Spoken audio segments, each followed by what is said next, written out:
Imagine standing on the edge of a cliff, clutching a rope, knowing that your life depends on it. Now ask yourself, would you have the courage to let go if God asked you to? That's faith. A leap into the unknown, trusting that God is not only there but that He has the best plan for you. And here's the secret.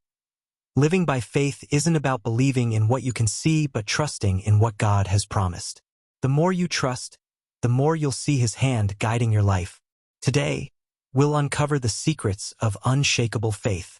You may not realize it yet, but your life is about to change in powerful ways. Together, we'll learn how to understand, memorize, apply, and share God's Word. Faith isn't just something you feel. It's something you live. Are you ready to embark on this journey? But first, let me explain how this study method works. Is built on 5 powerful steps, is here to help you not only read the Bible but truly live it. It starts with understanding the passage, breaking it down, exploring its meaning, and making it personal. Next, we embrace memorization, embedding God's truths in our hearts so they guide and strengthen us daily. Then comes discovering the lesson, where we ask, what is God teaching me here? Pulling out wisdom that's meant to transform us. The 4th step is about making a decision because faith requires action. This is where we choose to apply what we've learned in real, tangible ways. Finally, we wrap it up with sharing your decision with God, committing to Him in prayer and asking for His strength to move forward. Now that you know the process, it's time to dive into today's study. Let's talk about faith, the foundation of our walk with God. Are you ready? Let's get started. Step 1. Understanding the passage. Faith is the assurance of things hoped for and the conviction of things not seen, says Hebrews 11 verse 1. But what does this really mean? Faith isn't just believing in something. It's deeply trusting, even when everything around you says otherwise. Picture yourself facing a major challenge. At work, in your family, or with your health. You don't see the solution, yet you believe that God is in control. Start by breaking down the terms in this verse. Words like assurance and conviction are pillars of understanding. Use a dictionary or read the verse in various translations, such as the NIV or NKJV, to deepen your grasp. For example, the NIV translates conviction as evidence, emphasizing faith's foundation as a trust that is firm and unwavering. Here's a practical exercise. Write Hebrews 11 verse 1 in your own words. It might look like this. Faith is fully trusting that what God has promised will happen.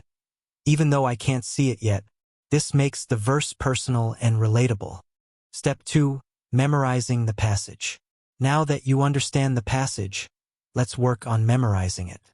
Memorization is more than storing words in your mind. It's about engraving truth onto your heart. Start with the full text of Hebrews 11 verse 1, NIV. Now faith is confidence in what we hope for and assurance about what we do not see. Take a moment to repeat this verse aloud. Now faith is confidence in what we hope for and assurance about what we do not see. Say it again, slowly this time. Now faith is confidence in what we hope for and assurance about what we do not see. Repeating it helps to anchor its meaning deeply in your heart and mind. Here's a tip.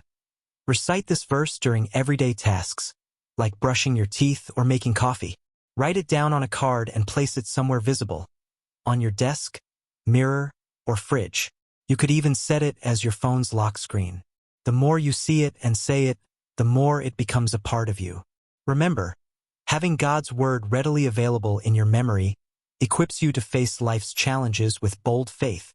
Let's say it one last time together. Now faith is confidence in what we hope for and assurance about what we do not see. Got it? Great. Let's move forward. Step 3. Discovering the lesson. What is God teaching you through Hebrews 11 verse 1? Faith is not just a concept to admire. It's a lifestyle to live. This verse reveals 2 critical truths. Faith provides confidence in what we hope for and assurance about things we cannot see. But how does that apply to your everyday life? Let's break it down. First, confidence in what we hope for means trusting that God's promises are not just words but guarantees. Think of Abraham, who trusted God's promise of a son even when everything, his age, Sarah's barrenness, seemed impossible. His confidence wasn't rooted in circumstances but in the unchanging character of God. Now, reflect. Is there an area in your life where you need to exercise this same confidence? Maybe it's trusting God for provision in a tough financial season or believing He'll restore a broken relationship. Second, assurance about what we do not see reminds us that faith bridges the gap between the visible and the invisible. Imagine planting a seed. You don't see the roots growing underground, but you water it daily, trusting that life is forming.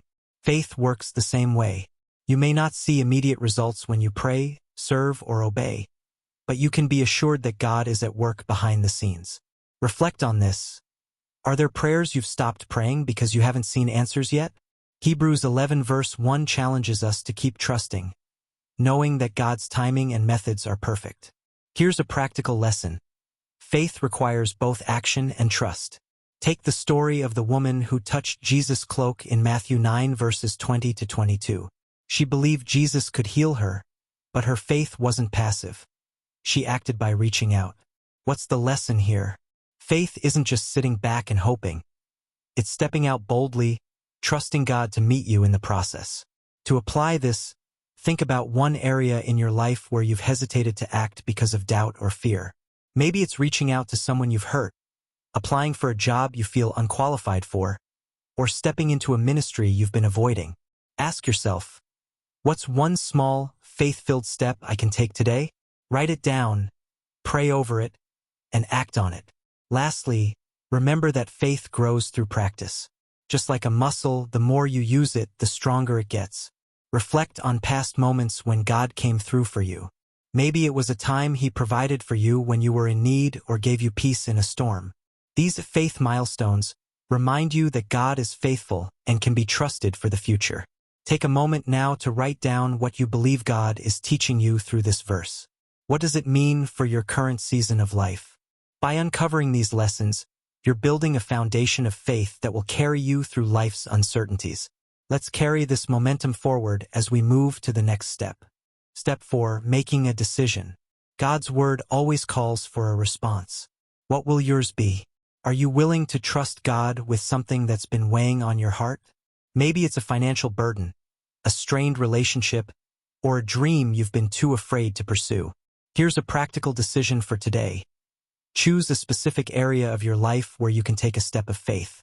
If you're worried about finances, spend time today praying before paying any bills or creating a budget, asking for God's guidance.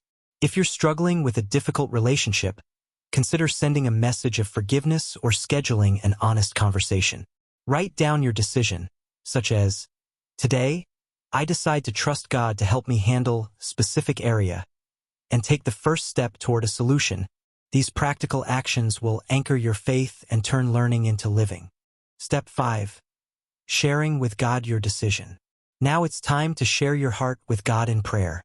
Tell Him about your decision. For example, Lord, I choose to trust You completely. I know I can't handle this alone, but I believe You are powerful and faithful to act. Speak to God as you would to a close friend. Not only does this deepen your relationship with Him, but it also gives you the strength to move forward. Don't hesitate to ask for what you need. Strength, wisdom, and clarity. God delights in empowering His children to live victoriously. Step 5. Sharing with God your decision. Now it's time to share your heart with God in prayer.